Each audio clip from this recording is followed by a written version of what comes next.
Overhyped, underwhelming, and out of her depth. Honestly, ridiculous. Considered by many, might even say considered by most, to be the worst driver in NASCAR history. From mediocre qualifying sessions to races where she couldn't even stay on the lead lap. Endless crashes and some of the most overhyped moments in motorsport history. And of course, the endless excuses. This is the story of the one, the only, the legendary Danica Patrick. Welcome to Track Reactions, your source for all of the stories on and off the track. Please like this video and subscribe to get the latest burnt rubber. I just want to get one thing out of the way first. I'm going to be calling her Queen Danica a bit in this video. Not because she's actually royalty or came from a fancy background or anything. She actually came from a pretty modest background in Wisconsin. It's not because of her brilliant performances either. It's actually the complete opposite. I'll get into that story a bit later. Because first, we need some context about her rise up the motorsport ladder. Feels a bit weird calling it a rise, but stick with me. She was born in Beloit, Wisconsin in 1982 to a pretty normal working-class family. The odds were almost impossible, but she gave it a go anyway. She started karting when she was 10, which isn't too late by today's standards, and quickly found some success. By the mid-90s, she had won her class in the World Karting Association Grand National Championship 3 times, which is genuinely impressive. But Queen Danica wasn't one to just stick with what she was good at. She had bigger dreams. In 1998, with her parents' blessing, she dropped out of high school and moved to the UK to pursue racing full-time.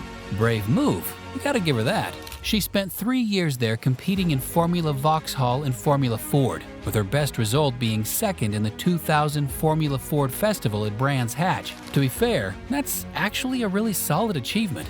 The same result that Danny Sullivan had gotten years before. So far, not terrible at all. After coming back to the US in 2001 when her funding dried up, she started climbing the American open wheel ladder. She raced in Toyota Atlantic for a couple of years, finishing an impressive 3rd in the championship in 2004. She even became the first woman to win a pole position in the series. Again, genuinely not bad.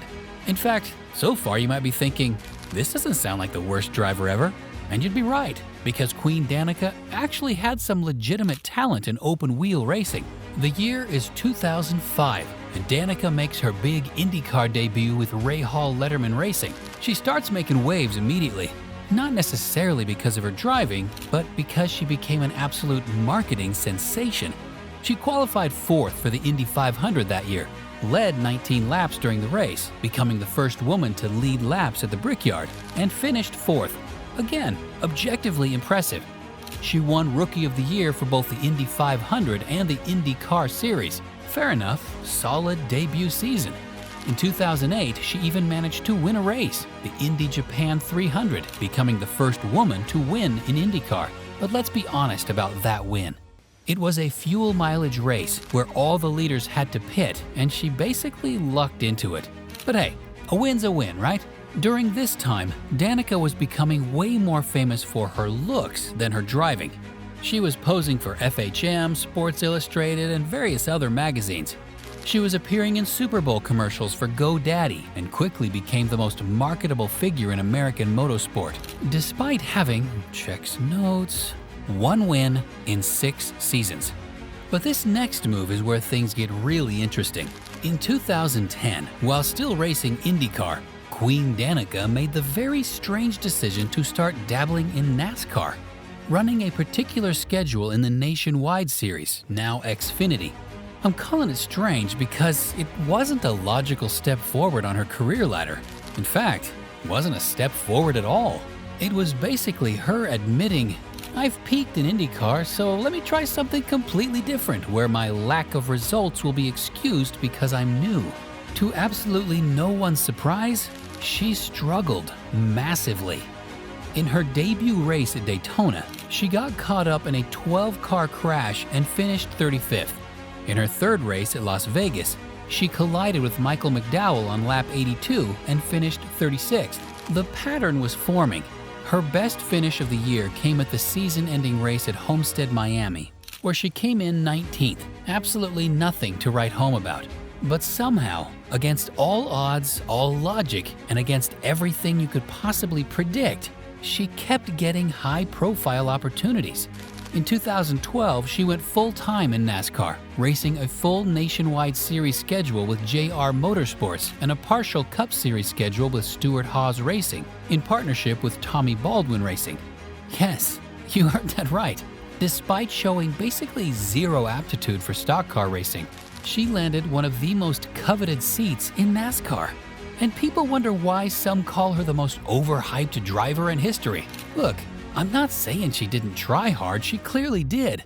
But the results were just terrible. She became the first woman since Shauna Robinson in 1994 to earn a nationwide series pole, starting first at Daytona, which is genuinely impressive.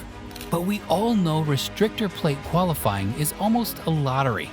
And her participation in the Daytona 500 was over after one lap when she got caught in a 4-car accident.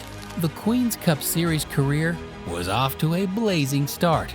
In the Nationwide Series that year, she did actually manage to finish 10th in the championship, which is honestly better than I remembered. She had 4 top 10 finishes and even led 20 laps at Montreal. Not completely terrible, but certainly nothing to justify the absurd amount of media coverage and sponsorship money she was attracting.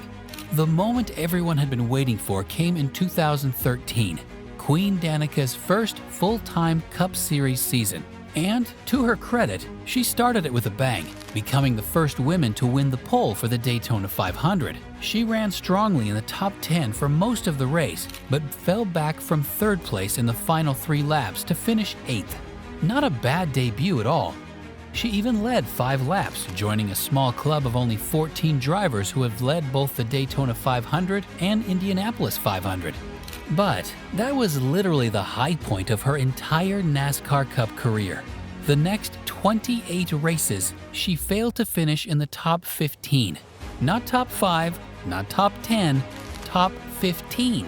In 36 races that season, she had 1 top 10 finish and an average finish of 26.1. She was classified 27th in the final standings.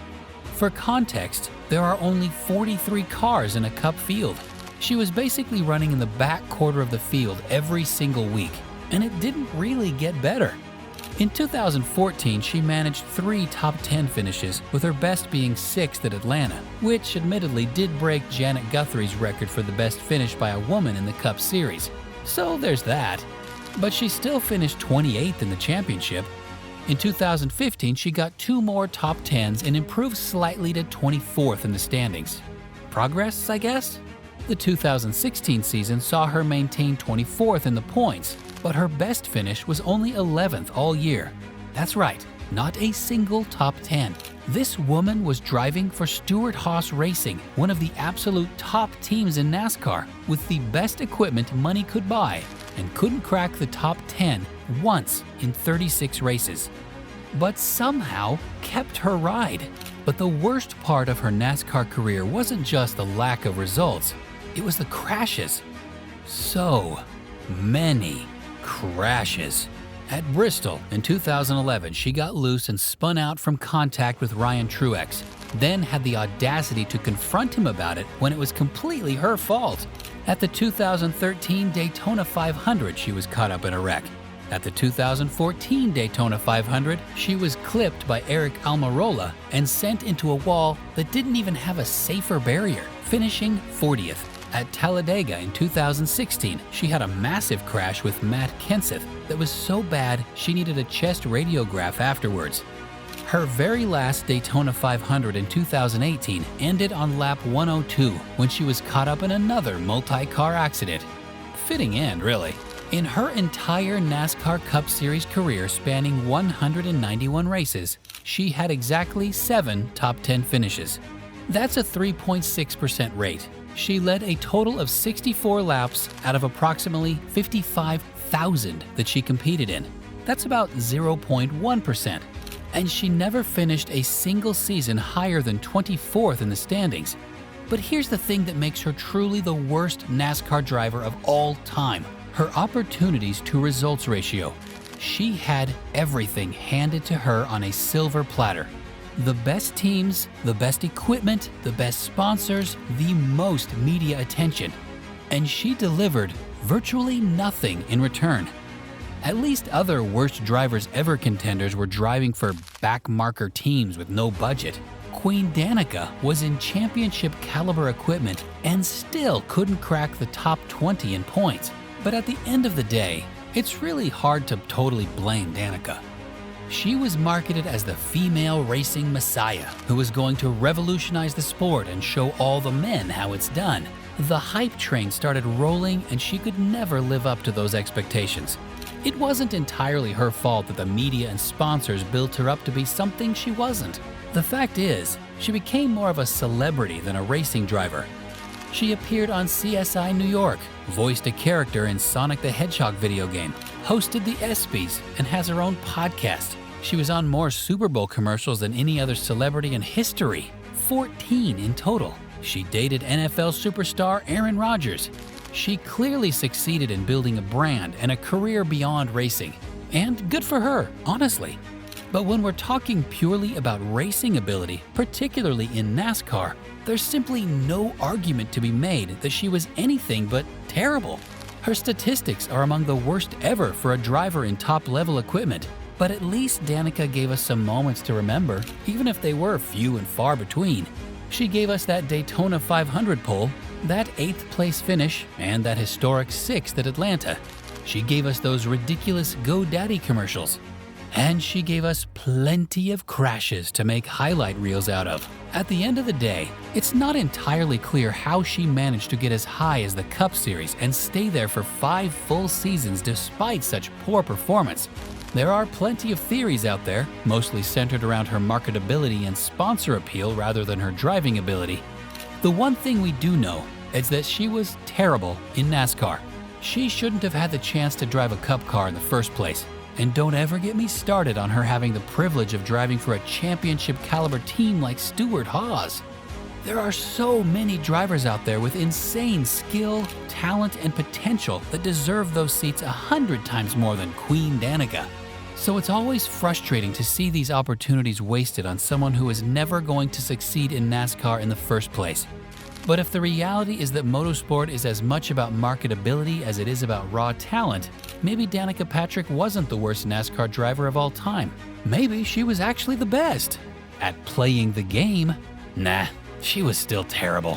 Thanks for watching, and if you enjoyed this deep dive into motorsport's most controversial careers, smash that subscribe button right now. And don't forget to hit that notification bell if you want to be the first to know when I drop new content. YouTube's algorithm is about as predictable as Danica, so that bell is your best chance of catching these videos when they first go live.